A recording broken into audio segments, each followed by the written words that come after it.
Assalamualaikum. मेरा नाम है Mohammad Awais and the topic of this video is rheostat. Rheostat is an important topic.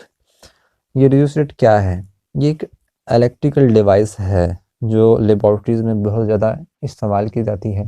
ये किस लिए इस्तेमाल की जाती है, ये किस मकसद के लिए इस्तेमाल किया जाता है, इसको हम आज समझेंगे। सबसे पहले it is a wire bound variable resistance.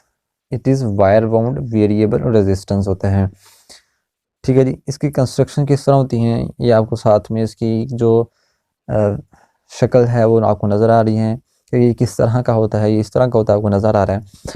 अब ये किस तरह बनाया जाता है, इसकी कंस्ट्रक्शन में क्या चीज़ें इस्तेमाल होती हैं। इसमें एक बार मैग्नेट वायर यूज़ होती है, इसमें एक वायर यूज़ होती है। ठीक है जी। उसके बाद 2 फिक्स्ड टर्मिनल्स होते हैं। जो वायर है वो किसी भी मेटल्स की बन हो सकती है, जैसे कि आपके पास कॉपर है, सिल्वर है, समथिंग एल्स, यानी कि इन चीज़ों से मिलके वो वायर बनती हैं। ठीक है जी।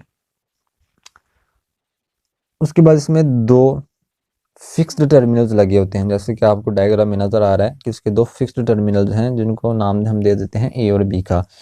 ठीक है जी। ए और बी 2 फिक्स्ड टर्मिनल्स लगे होते हैं। और जो थर्ड टर्मिनल है वो एक स्लाइडिंग कॉन्टेक्ट के साथ जुड़ा हुआ है, जिसे हम थर्ड टर्मिनल सी कहते हैं। ठीक है जी। इस तरह इसकी कंस्ट्रक्शन होती है। अब हम बात करते हैं इसकी वर्किंग की, ये किस तरह वर्क कर सकते हैं। तो याद रखें, it can be used as a variable register, as a potential divider. ये 2 तरीक़ों से इसको हम इस्तेमाल कर सकते हैं कि इसकी रजिस्टर को चेंज करवा के एज ए पोटेंशियल डिवाइडर, एक पोटेंशियल डिवाइडर के तौर पर भी यूज़ हो सकता है। तो पहले हम देखते हैं as a variable register. Variable register, इसके लिए हमें सबसे पहले ये जो रियोस्टेट है इसकी मैं सर्किट डायग्राम थोड़ी सी इस तरह बना लेता हूँ कि ये आपके पास इसके 2 टर्मिनल्स हैं, ए बी।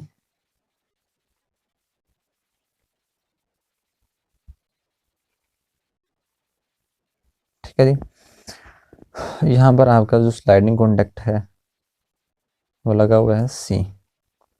अब आप इसको इस्तेमाल करना चाह रहे हैं एज ए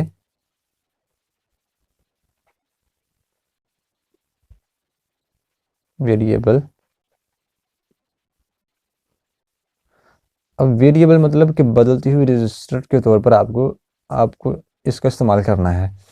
तो किस तरह आप इसका इस्तेमाल करेंगे, देखें। आप जो ये टर्मिनल ए है और ये जो टर्मिनल सी है इसको यूज़ करेंगे। क्या करेंगे आप, ये जो टर्मिनल है ये वाला, ये इसको बस स्लाइड कर सकता है, इसके पास ये सलाहियत है कि इसको आप मूव करवा सकते हैं। अब जैसे जैसे आप इसको मूव करवाते हैं एक ही तरफ, तो क्या होता है, रेजिस्टेंस कम होती है। क्यों कम होती है? क्योंकि यहाँ से यहाँ तक का फासला कम होना शुरू हो जाता है। पहले अगर हमारा पॉइंट यहाँ पर है, ठीक है जी, तो अगर आप इसको यहाँ पर लेके आते हैं, यहाँ पर लेके आते हैं, थोड़ा सा इधर मूव करवाते हैं, तो ए पॉइंट से और इस पॉइंट की जो लेंथ है वो कम होना शुरू हो जाती है, जिसकी वजह से इस इस पार्ट के दरमियान जो रेजिस्टेंस है वो कम होना शुरू हो जाती है। ठीक है जी, कम हो जाती है, यानी कि आपको रेजिस्टेंस कम मिलती है सर्किट में।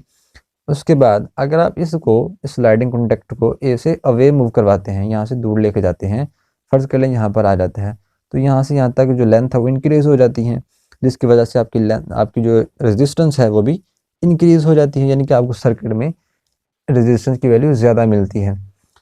तो इससे आपको समझ आ रही है कि जो आपका रियोस्टेट है वो किस तरह वर्क कर रहा है, एज ए वेरिएबल रजिस्टर के तौर पर वर्क कर रहा है।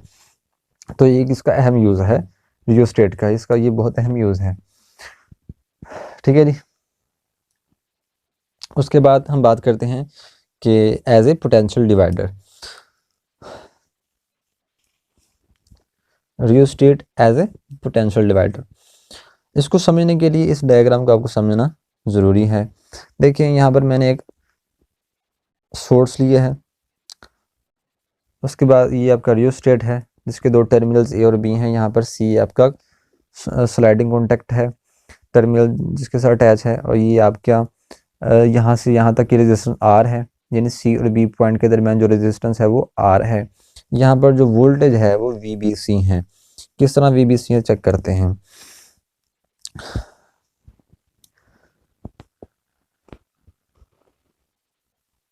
देखें, मैं कहता हूँ कि ये जो सोर्स है इसने ए और बी के दरमियान जो पोटेंशियल डिफरेंस दिया है वो है वी। ठीक है जी। पोटेंशियल डिफरेंस जब ये सोर्स की वजह से यहाँ पर वी है, तो मैं कहता हूँ कि इसकी जो रेजिस्टेंस है ए और बी के दरमियान वो है आर।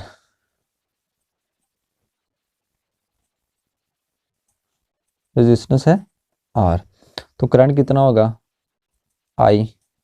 आई होगा वी ओवर आर। ठीक है जी, ये वैल्यू होगी करंट की।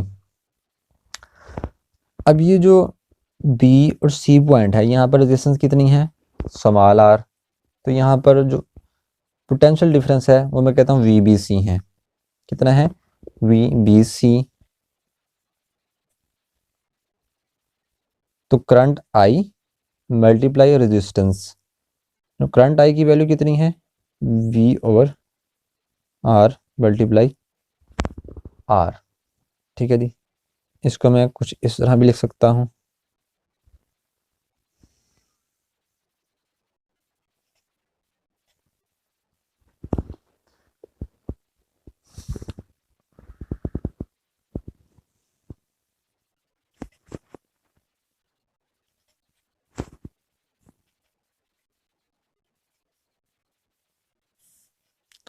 अब ये जो इक्वेशन है आपको क्या बता रही है, देखें आपका जो वी बी सी है वो डिपेंड कर रहा है रेजिस्टेंस के ऊपर।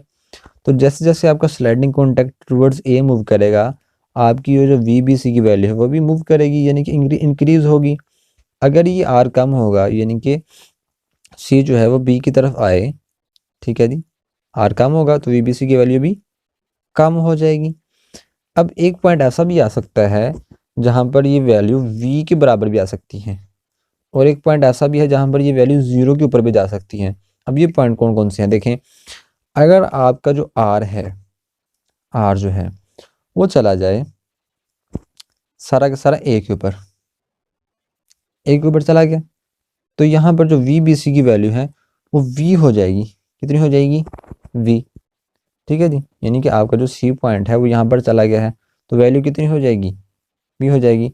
लेकिन अगर आपका सी जो पॉइंट है वो बी की तरफ आ जाए, तो जो रेजिस्टेंस है वो ज़ीरो हो जाएगी, जिसकी वजह से आपकी वी बी सी की वैल्यू भी ज़ीरो हो जाएगी। तो हम फिर कह सकते हैं कि आपका जो वोल्टेज है वी बी सी की वैल्यू वो मूव कर सकती है ज़ीरो से लेके वी के दरमियान दरमियान। तो इस तरह हम कहते हैं कि आपका जो रियोस्टेट है एज ए पोटेंशियल डिवाइडर काम कर रहा है। इस तरह हम पोटेंशियल की वैल्यू को कंट्रोल कर सकते हैं रियोस्टेट को यूज़ करते हुए। तो आज का जो टॉपिक था वो एक इम्पॉर्टेंट टॉपिक था, उसमें हमने ये समझा है कि रियोस्टेट क्या होता है, इसको हम किस तरह बनाते हैं, इसकी वर्किंग क्या है, ये किस तरह इस्तेमाल किया जा सकता है as a variable register, as a potential divider. तो दोनों तरीकों को हमने समझा था। अगर आपको इसमें से कोई सवाल हो तो आप पूछें, आपको इंशाल्लाह उसका जवाब दिया जाएगा। वीडियो देखने के लिए थैंक यू सो मच।